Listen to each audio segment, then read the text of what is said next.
আপনার ভালোবাসার মানুষটা আপনার আবেগ নিয়ে খেলছেন। আপনার ভালোবাসাকে সে এখন তুচ্ছ তাচ্ছিল্য মনে করছে। আপনার থেকে সে অনেকটাই দূরে আছে। কি করতে চাইছে উনি এই মুহূর্তে? সাপ্রেশন। আপনাকে সে দমন করে রাখতে চাইছে।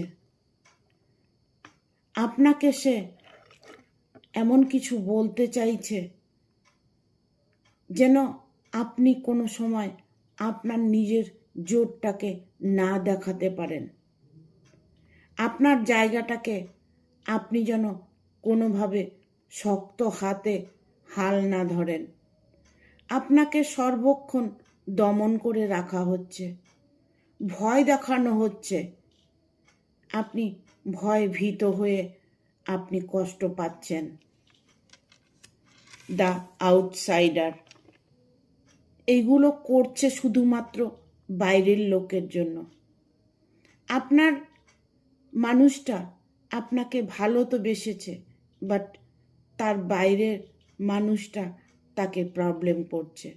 বাইরের মানুষ আপনার জীবনে ইনভলভ হয়েছে।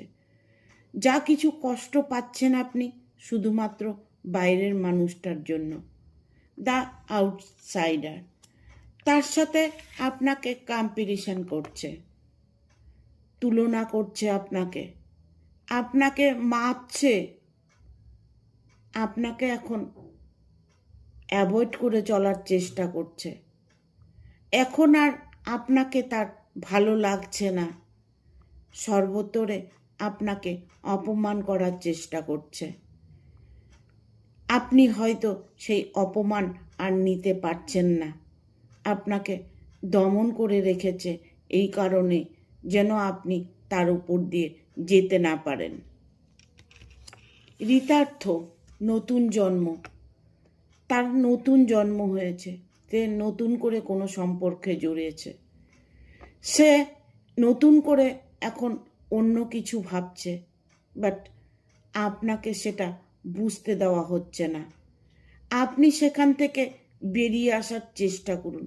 আপনাকে সে ছলনা করছে, আপনার সাথে সে ছলনা করছে, আপনাকে দমন করে রাখার এই জন্যই চেষ্টা করছে।